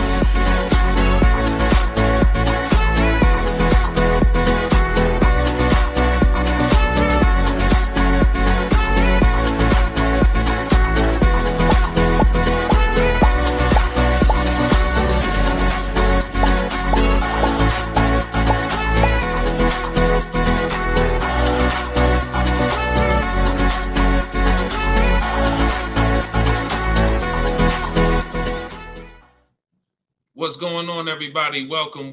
How's audio? Give me a 1 if audio's clear. Welcome back to Car Shopping Questions and Answers. This is episode 2. I'm your host, Deshone the Auto Advisor. We do these live shows to make sure you know the secrets, the science of car shopping online the right way, and know where the hidden money is. I spent 14 years in the car business with Mercedes, General Motors, and 4 years running my own brokerage, and now the mission is to make you smarter, make you better, help you pay less than everyone else for cars in less time shopping from home. So this whole show is sponsored by my new digital book. It's called Cars from Home, 7 Steps to Saving Time, Money, and Avoiding Dealerships. And you can get your copy for the next 30 minutes at 75% off in my TikTok bio, in my Instagram bio, or you can click deshonsbook.com or scan the QR code. So type your questions in, Dolan, shoot the first one up. We're going to be taking them from all platforms. And if y'all could start tapping that screen on TikTok, so shoot those likes up. I appreciate it. So this one's from Instagram. Does it make sense to buy a car from another state to get a better price for the car? Great question. When you start shopping and getting multiple offers, you're going to see most of your best deals are going to come from dealers far away. Not always. But a lot of times the dealers that you've been buying from, they think they own you. They look at your zip code and they program people to come in. The average person shops 1.2, I think it's less than 3 dealers. So when car dealers know you only are going to shop 2 dealers, then they know they can control you, and they know they don't really have to be as aggressive. Now, when you start sitting at home, like I want you to do, and start letting those offers come to you and start looking at car dealers, like start looking at all the inventory and getting multiple offers, you're going to find most times the best deal's 45 minutes away. Your best deal's an hour and 20 minutes away, because those people are trying to beat their competition. So you're going to you get used to that. You're going to step out of the local business and you'll get used to actually getting your best deal. Here's the saying. We'll wrap this question up with this saying. You buy your car from who makes you the best offer, AKA who wins the bid. If you're new here, we make people bid for our business. The more time you spend with me, you'll never negotiate again. You'll start making people bid. And the second part of it is you service your car where it's the most convenient. You service your car where it's the most convenient. You buy your car from who makes you the best offer. All right? Great question. Shoot the next one in, Dolan. Everybody keep typing your questions. I see you on TikTok. We're going to bring questions in from every platform. Go ahead. This one's from Instagram. Should you buy a car from a rental car sales place like Enterprise or Hertz? First of all, that would be low on my list. They'd have to, and look, I'm not telling you anything's wrong with that. What I'm telling you is that should be low on the list. When we're looking for used cars, rental cars should be low, and they got to be better priced than the cars that are not rentals. So I'm not going to Enterprise looking for what they have. I'm going on Market. We use 8 marketplaces, y'all. When we shop for used cars, I have something called the multiple marketplace strategy. Multiple marketplace strategy is like it's you going everywhere, looking everywhere that used cars are. Example, if you were buying a TV, would you walk into Walmart and just say, all right, let me just look at this TV y'all got. All right, y'all want $1,000 for it? No, you would be online looking at Walmart.com, right? Amazon, Best Buy, and any other website with a TV, right? Type right if that's the way you would shop. You look at someone who just walked into Walmart and say, why are you shopping like that? you see, so we bring the same things to car shopping. Same things. You're going to stay at home and you're going to go on these websites. CarMax is in the running. Carvana's in the running. None of these people we buy from exclusively, they must win the what? Let's go. Type fast. I want to see y'all typing. I want to have this conversation with y'all, but you got to type fast. They must win the bid. So CarMax is there. Driveway's there. Carvana's there. Cars.com is there. Auto Trader is there. Car Gurus is there. We even look at eBay Motors. So everywhere they're shopping, they're putting inventory. That's where we're looking. Now, if a rental car place has their inventory listed there, then they're in the runnings. If they have their inventory listed on their little website and they just want to sell local people these cars, no, we're not interested. We're not interested. Great question. Go ahead. Go to the next one, Dolan. This one's from TikTok. Is an extended warranty worth it if you buy your lease? I don't get why so many people are buying their leases. Make it make sense to me. Used cars. If you're not, see, we're finding that a lot of people buying their leases because they actually don't know how to shop. So when you look at the deals that we get, you look at in the last broadcast I showed you Freena. You've seen Greg, $527 a month, $56,000 Kia EV6. You've seen Taupe, $690 a month. She leased her car, $690 a month, $54,000 BMW. Now I know y'all are looking like no, there's no money down on these particular deals, and saying, oh well, if everybody's putting, if these don't look like the deals I see on the commercial, that's because they're not. You're not going to get great deals looking at commercials. Ignore commercials. But we found that people are buying their leases because they don't know how to shop. And that's not a reason to buy your lease. Because what you're doing when you buy your lease is you're buying a used car. Now, let's just say you're buying this car and you're keeping it. Because sometimes you say you want to keep the car. 8 years, I have something called the 8-year rule. We do not buy a car unless we're keeping it for 8 years. Why? What's the reason? Because the depreciation is going to ruin you. So when you look at somebody like Taupe's paying $690 for a $54,000 car. Every $5,000 a month, every $5,000 that you borrow on a loan is about $100 a month. Depends on the interest rate for a 5-year loan. 5-year loan. That car would cost somebody about $1,100 a month. She's paying $690. See what I'm saying? So when you look at the fact that that's probably what a used BMW payment would cost her, but she's driving a new one for that. So if we're not keeping our cars 8 years, this should be your mission. Shopping for a deal like this, not buying a used car that you've already been leasing for 3 years, and now you're about to put a loan on it for 5 or 6 years for the balance. Does that make sense?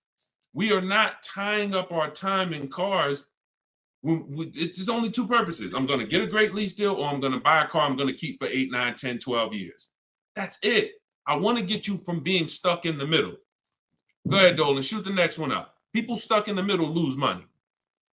Long-term buyers don't lose money.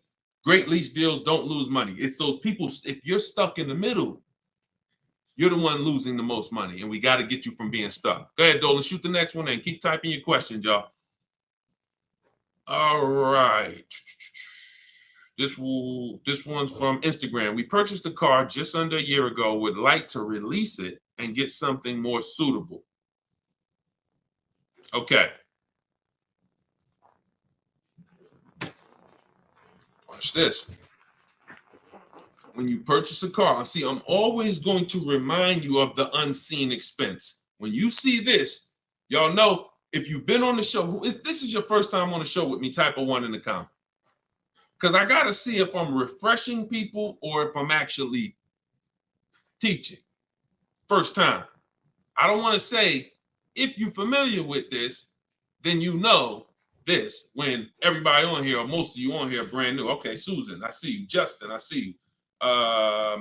First time people, first time. Jay Malav, I see you. Okay, Sean, Go Entertainment, I see you. William, I see you. Christy, I see you. Okay, a lot of first time people on here. All right, so whenever you see me do this, picture, this is the unseen expense, depreciation. Let's explain this real quick. When you buy a car today for $30,000, what's that car worth tomorrow? For those of you who knew, you may not know, we got to type fast because I don't just talk at you, we have a dialogue. What's a car worth today? You buy a car today, what's it worth tomorrow? You bought it for $30,000, what's it worth tomorrow? Let's go. Could y'all keep tapping the screen on TikTok? Keep running those likes up, I appreciate it. As y'all tap that screen, y'all let TikTok know we having serious conversation over here and more people need to be here. Just keep tapping that screen, running those up. I appreciate y'all. Okay, so we got 29. That's not true, Sean Go Entertainment. But I want to let you know, you may have said that, but when you see the other answers, you'll understand. You buy a car today for 30, it is not worth 29 tomorrow. You lose about $3,000, $4,000 if you tried to go back and change that car. So this is answering this person's question who purchased a car just a year ago and would like to go and replace that car. $26,000, $24,000, $25,000. Depends on what the new market is. Depends on what this, but yes, you're going to lose probably 20% of the value in a day. In a day. In a year, you don't drive that car a year, you probably lose total of 20%. That's what you have to understand. You got to understand this car's value. I don't care what your payment is. Payment doesn't change the value of the asset. See, you've been taught, look at the payment. Get me out of this car, get me into this payment. That's why in the intro, some of you saw that video, the worst thing you could do in a car dealership. That video is really what introduced me to the world and letting people know payments can be manipulated, and we don't focus on payments. We want to focus on the asset, the value of the asset. So if you're buying a car, it's going down in value like this, whether you drive it or not. I give you a car today worth 30, you don't drive it 1 mile. Don't drive it 1 mile. I come up to you, I say, hey, Christy, I'm giving you this car, it's $30,000. Deshone, I don't need a car, I already have one. Yeah, but it's yours. Okay, I guess, but I can't drive it. All right, no problem. I come back a year later, you didn't drive that car 1 mile. Is it worth 30,000? Is it worth 30,000, y'all? Type fast. No. That's your intro to depreciation. So if you know that that car is going down in value, whether I drive it or not, what's happening when I drive it 12,000 miles? More, it's less, it's worth less, right? What's happening when I drive it 20,000 miles? It's worth less, right? Exactly. So you want to be aware of the depreciations, the unseen expense. So how the heck do we avoid the depreciation hit? One, you don't buy cars and replace them when they're losing the most value. You don't replace a car when it's losing its most value. Now, here's how you avoid the depreciation. You're going to keep long term. When you keep long term, so who has a car outside right now? You've had it for at least 8 years. Type me in the comments. If you have a car not at least 8 years, type me in the comments. Now watch this. I see you, Simply Cam. Okay, I see you, Rob. 9. Okay, I see you, William. I see you, Jay Malone. Okay, could everybody hit that share button if you're getting value out of what we're doing? If you've been on a broadcast, this is what we do. No one's having these conversations with you. Share, because your friend will be mad if they find out you've been listening to me, using this stuff, saving money, and you didn't tell them, and they out here getting killed. Tag one friend, they'll thank you. When you consider the fact that those of you who are on here who said, Deshone, I got a car out there, I've had it for 9 years, 10 years, a year from now, that car is going to be worth about what it's worth today. That means you won. That's the long-term purchase. That's the keeper. You got to ask yourself, step one in my book. Step one in my book is the most important question. My book is called Cars from Home, 7 Steps of Saving Time, Money, and Avoiding Dealerships. It's a digital book because I update it as the market changes. 7 steps. Everything I'm going to teach you is out of those 7 steps. The first one is the most important question, which is, how many years are you keeping the car? If your answer is 8, then I created something called the 8-year rule. You should be buying your cars because your goal is to get to the point where you're like these people that I just asked. The book is in my TikTok bio. Somebody said, where can you get the book? It's in my TikTok bio, 75% off for 30 minutes, which normally $97, but for everybody on here, you can get it for 75% off for 30 minutes in my TikTok or my Instagram bio, or you can go to deshonsbook.com in the comment section, or you can scan the QR code if you're watching us on TV. So you have to really focus unseen expense. See, why do I have to spend more time educating you on the unseen expense? Because it's the unseen expense. When you just said, when you just did this math with me and said, Dag, I'm losing money, and I haven't been trained to see the money I'm losing. That's why you'll go buy a car and replace it in a year. Because they're switching your payments. They're not switching. They're not telling you the fact you lost $7,000 of value. They're just going to manipulate the loan, put you on a car payment you can afford, and get you to sign off on it. We're done. You're going to understand these numbers because cash buyers would never do this. Cash buyers, if you paid 30 for a car and you came back in 2 months and they said, look, we can only give you 24, you wouldn't do the deal. But payment buyers, you're the one they fool. You're the one who can't see the money. And that's why I have to teach you to see this. So this is where you want to be. Either I'm going to keep my car 8 years. Now, some of you said, well, Deshone, I'll buy used so I don't have to take that depreciation. But I'm going to tell you something. Buying used is not going to, when you compare, that's not the solution. Buying used or new is for long-term people. 8+ years. Buy new if you can afford to buy new. Buy used if you want to knock 20, 30, 40, 50% off your purchase price and you don't need the latest and greatest. Doesn't change that if you're buying, you should be a long-term person. If you are not an 8-year person, you should be shopping for great lease deals. And I'm going to tell you why. Look at Danielle. Look at Danielle. Danielle leased an Audi, $44,000 fee. And I'm explaining to y'all why you've been taught, well, I'm going to buy used, so I ain't going to take that type of hit. But I'm going to tell you, I'm explaining something to you real quick on how that's not the answer. Leasing is the answer. She leased an Audi A3, $44,000 vehicle. She's paying $550 a month, and she gave her first payment. She said with her first payment down. Now we're going to not use down payment anymore as a term. We're going to start saying total out of pocket. We want to eliminate down payment. Down payments can be flipped up. Sometimes you say I'm going to put money down, they don't include your tax. So we like to use total out of pocket. But she gave him $550, she drove off. That vehicle, she's driving a brand new A3. Now I want you to picture this. Danielle pulls up to somebody who's driving the same exact car, but they bought it. Every $5,000, some of you know, is about how much a month. I talked about it a little while ago. Some of you might have seen the video where I said it. Every $5,000 on a purchase, on a loan, is about how much per month. Let's see if anybody knows. Okay. I can't wait too long. We got to type that $100. And again, I can't sit here and act like most of y'all aren't new to me. So I'm not going to assume you have even seen any of my previous broadcasts. So I'm just going to tell you the answers. Yes, Susan, $100. So it depends on the interest rate. 5-year loan, that vehicle right there, $44,000 will cost somebody about $950 a month. You see why we don't have to wonder why people have $1,000 car payments?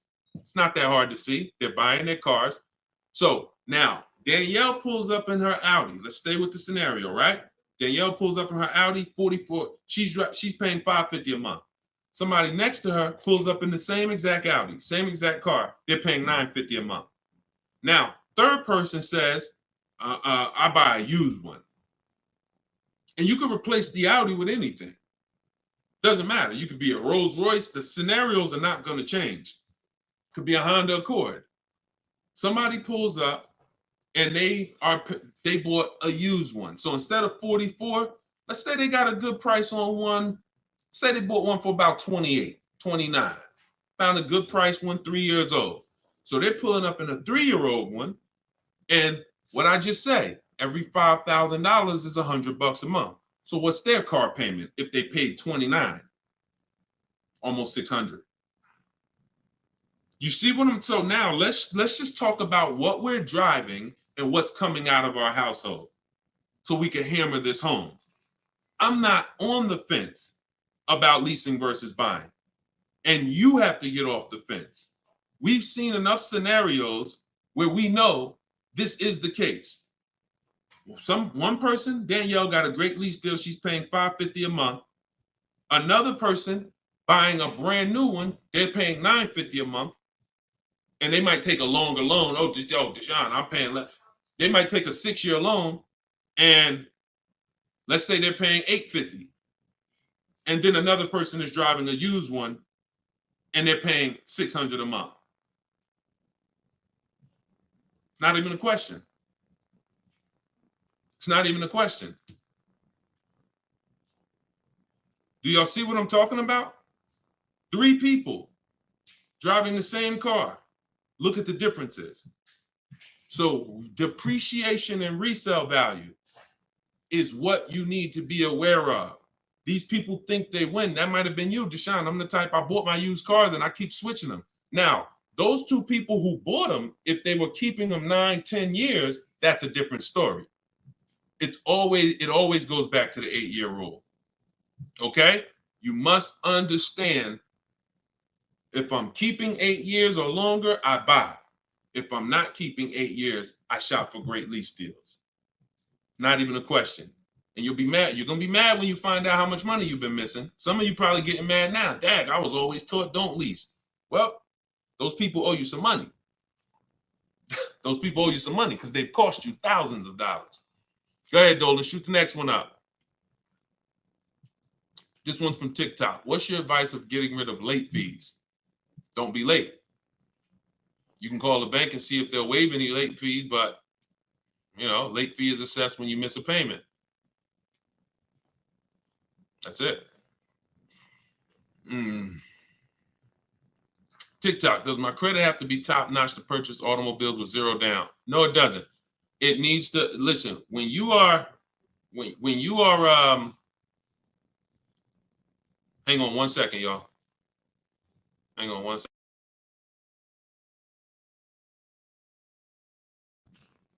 When you are buying vehicles with no money down, it's not a favor. It's not a favor. There's only 2 people who can't get vehicles with no money down. And that's people who are trying to borrow too much money, usually have negative equity that they're trying to roll over, and people who have, your credit is too bad and you can't get financing.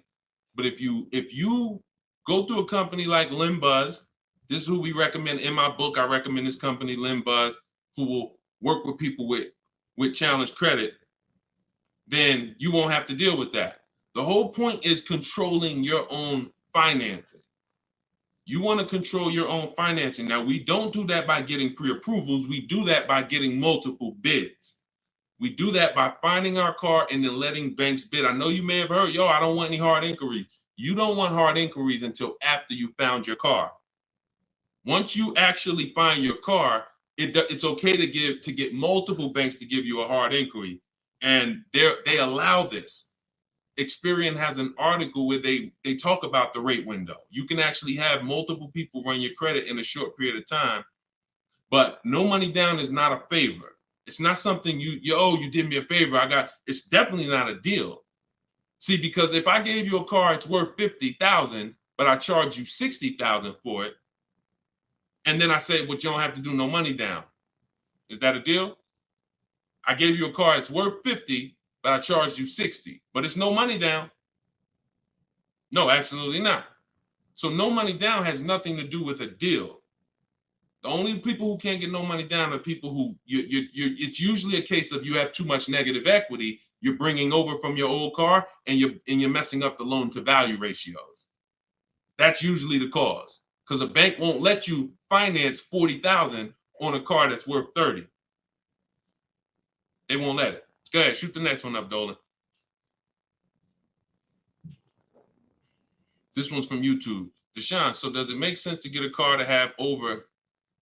Oh, absolutely. Absolutely. This is all you should be doing. If you are a long-term person, listen, whose car is a keeper outside? You have a car outside, you've had it for 8+ years. Outside. This is exactly the goal. This is the goal. You want to actually be planning on that. Because when you actually have your car for more than 8 years, when you know you're going to keep your car for more than 8 years, you do things to make sure, like we do a longevity check. This is step 4 in my book. One of the things we do when we know we're buying a car we're going to keep, we got to go to Google and we got to see what the data is on the car we're shopping for. It's very simple. I type in the year of the car. Very important. You can't just type in Nissan Sentra, longevity. You got to type in the year. And then you're going to type longevity to see what the actual data says on the car. We skim those websites. It'll tell us if the car has transmission issues. It'll tell us if people report that this car has, is reported to last not as long as most cars.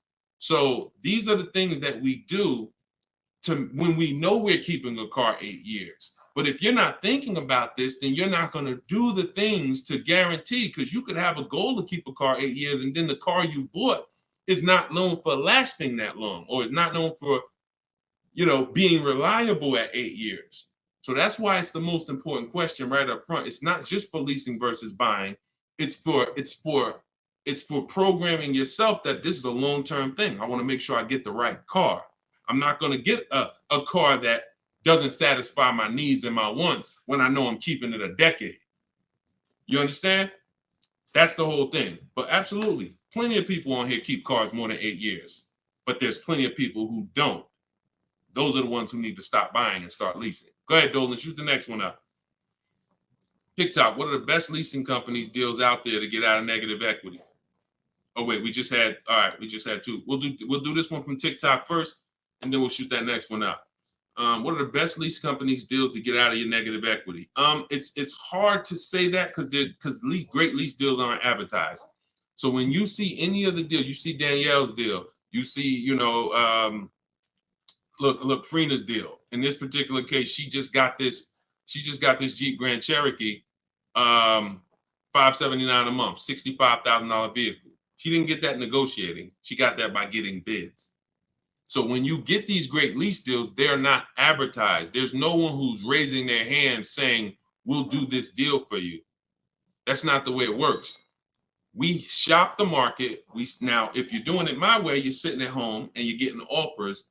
In my book, Cars from Home, I have all the scripts that teach you how to get offers on cars in literally minutes. So you'll be getting your best deals on these cars. Now, it's going to take you hours. It's going to take you minutes sitting at home, wherever you're at, to get these deals. Once you see that, if you're moving a lot of negative equity over 5, 6, 7,000, and you don't want to do any money down, you're going to typically need a car that has higher rebates. So it's no way to know that, because we just don't know what the lease deals are going to be. So I wish Freena didn't know when she was shopping for this Jeep that it was going to be an incredible lease. Greg didn't know. We don't know until we actually go out there, because we don't pay attention to what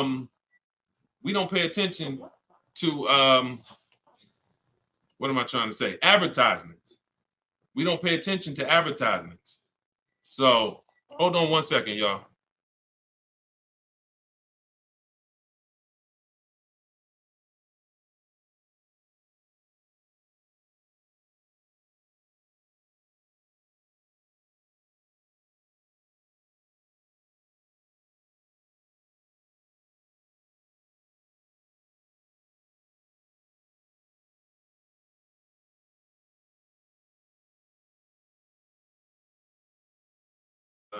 All right, we don't pay attention to advertising.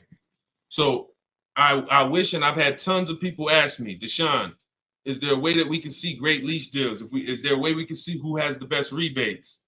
No, no. The only way we can see it is by shopping the market. It's the only way.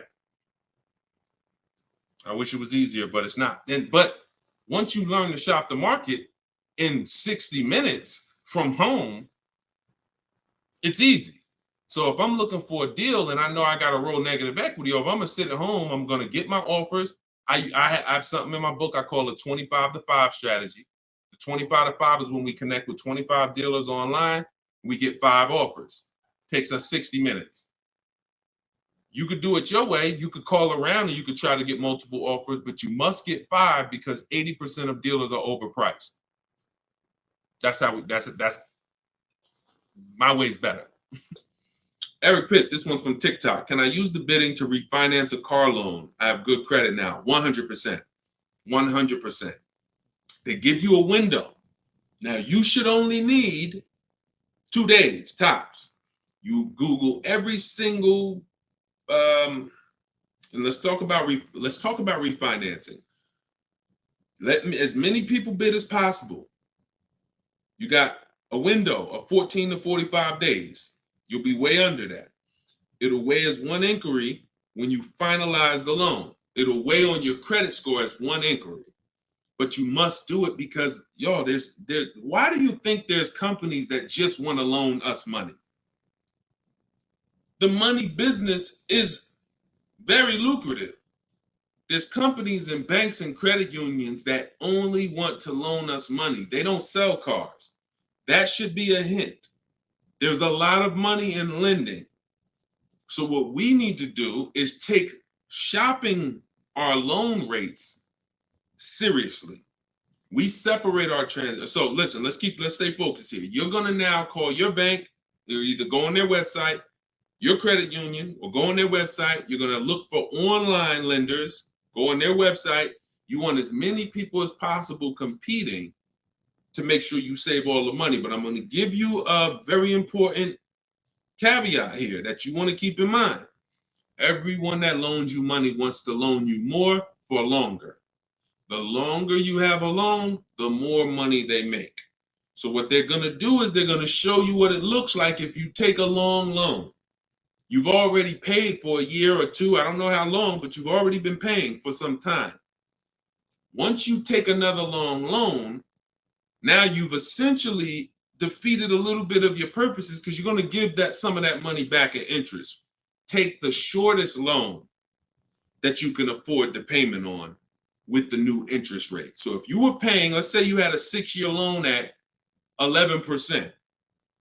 When you refinance, don't refinance into another 6-year loan at 7%. Refinance into like a 4-year loan at 7%. Whatever that payment is that you say, all right, I could afford that payment. Because they're going to try to sell you on the low pay. Well, if you do 6 years, you could pay $300. Yeah, but you can always pay it off earlier. Don't fall for that. You want to make sure you look at what's the lowest, shortest term with that new interest rate so you can get that loan out of there faster. Okay? That's how you do it. Good question. Shoot the next one up, Dolan. All right, so this one's from YouTube. Milton. So back in 22, I purchased my dream truck. 2023 GMC Denali, brand new. I don't depend on trading it, and my monthly payment's $1,095. Let's not forget the truck is $83K. Am I paying too much money? Well, I don't know how long the loan is. So you could be paying $1,095 for 8 years. You could be paying $1,095 for 5 years. You see what I'm saying? So that's why payments are not always the important payments. How much did you pay for the truck? You understand? See, it's the price of the vehicle that we focus on, not with leasing. I don't want to see what you got to be, and this is why I want you to have my book, or you got to be locked into what I'm saying, because I'm talking to a lot of different people on here, and your scenario is not another person's scenario. So you can't hear what I'm saying when I'm talking to Milton about purchasing and think, well, I'm shopping for a lease. He said, don't focus on payment. No, different. Okay, so when we're talking about purchasing, the most important thing is how much we paid for the asset. Now, I don't know what you paid, and I don't know how well you shopped. I don't know. So there's no way. And here's the thing. The way we buy cars is by design. We don't know. When you start getting bids and it's done, I'm going to just assume, let's just say, I'm not going to look at your deal and dissect it because I don't have enough information to do that. And plus, if the deal wasn't good, what good is it me what good is me? It's your dream truck. What good is it me? I mean, what good am I going to do telling you overpaid for it anyway? So let's not ask questions that could lead to hurt feelings and long-term remorse for our dream truck. But for the rest of you who are shopping, and for the future, because Milton, your family's going to shop, you're going to shop again in the future. The way you've been taught to shop guarantees you never have price assurance. Price assurance means I don't have to ever ask if I could have paid less because I got bids. Negotiator, if you're not a good negotiator, type me in the comment section right now. Deshone, I'm not a good negotiator. I hate it. I don't like it. I'm an introvert. It's not for me. I feel like I always get the losing end of the stick. I just feel like, people take advantage of me. I'm too soft-spoken. Whatever reason. All right, Susan, I see you. All right, Christoph, I see you. All right, Jay, I see you. Okay, so when we look at negotiating, I'm a good negotiator. I did it for a living.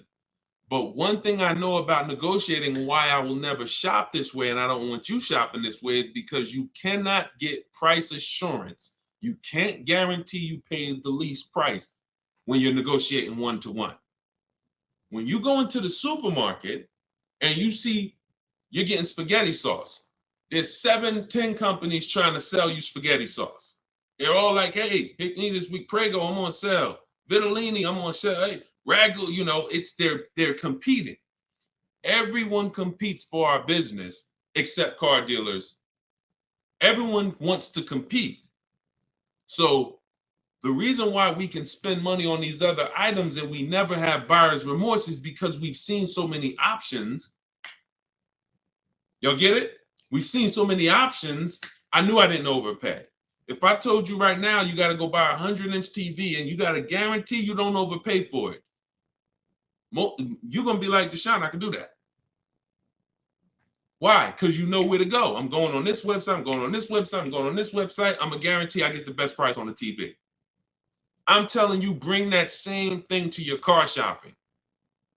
That'll eliminate your buyer's remorse. That'll eliminate you ever asking, did I get a good deal on this? Hey, did I overpay for this? Hey, could I save more money on this? Get multiple offers eliminates it.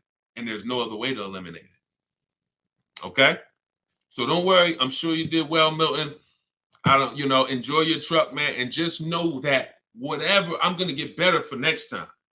I'm going to make sure my family knows that they never got to ask this question. Every vehicle I buy, I'm going to make sure that I get bids, multiple dealers. I'm going to get enough bids to guarantee that I teach to get 5. In my book, I have a strategy, 25 to 5 shopping strategy. This is for new cars and leases. We connect with 25 dealers online. You're using all my scripts. You're using everything I tell you to type, copy and paste in my book. And you're going to get at least 5 offers, 5 to 7. Once you get those offers, you're going to see about a $3,000 to $5,000 spread minimum. Now, if you take somebody like Kimberly, now Kimberly's spread was $20,000. This is Kimberly. She emailed me. She's in our private community in my private coaching program. She said, how do I respond back to this? I don't want to get mad. She responded via email. You see the MSRP on that vehicle was $86,961. She got a Maserati. Selling price was $66,261. $20,000 discount. This is why we don't get happy about any discount until we see all the offers. Because if she would have saw a $10,000 discount, Deshone, I'm saving 10 grand they're offering me. Okay. Is that the lowest bid? Well, no, I mean, but I just walked in, the dealer said they're going to give me 10 grand off. See how we can lose? We don't know what the bottom is, but when she gets her 5 to 7 offers, now she ends up saving 20 grand. It's different for every car, but if you don't get 5 to 7 offers, you won't truly know the bottom, and she's guaranteed. She has that price assurance. So we got to get bids. You could do it my way, which is the easy way, 60 minutes from home, using my scripts for new cars and leases. Different strategy for used cars.